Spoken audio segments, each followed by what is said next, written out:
माँ शिखौला पुओ को किपरि घरे कलाकना बुलाଯିव एवं लुटपाट जार चित्र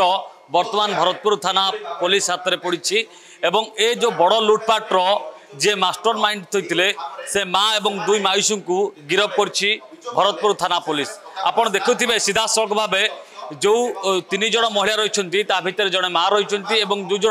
से नाबालकर माउसी रही आउ 2 जन जो पटे डाहाण पटे रही से रिसीवर जो नाबालक जन रही पाखापाखि दिन बेला एम चोरी करने षड्यंत्र करुले जिते दिन बेला मध्याह्न भोजन खाइबा परे लोक मैंने घर शोले से समय पिलाटी दिन 2टा ରୁ 4:30 भितर से चोरी कर सफल होता एवं सीधा सड़क घर भीतर को प्रवेश करुला जो द्वारटी खोला रोला अर्थात जितेबाला परिवार लोक गोटे रूम रे रोते भितर बाहर पटू से ताला पकई दूसरा गेड़ा दे दूसरा अन्य पटे जितेबाला तार जो जिनिस नजर पड़ूला से जिनिस को निज करुला। आपड़ सीधा सड़क देखिए एटी पाखापाखि 250 ग्राम सुना अलंकार जबत कर जोठी जे लुट करथिला मास्टर माइंड कुनी पिला एवं ताकू ता माँ एवं माउसी शिखौतिले किभଳି भाबे से चोरी करिवो एवं एठी रूपा मध्य रहिछि आपण देखुथिबे 190 ग्राम रूपा रहिछि एवं 17 ग्राम हीरा मध्य रहिछि। केवल छोट पिलाटी सुना रूपा हीरा उपरे तार लोभ नथिला जेतेबेले जोठी जहा पाउथला से मध्य अख्तियार करथुला। आपण देखंतु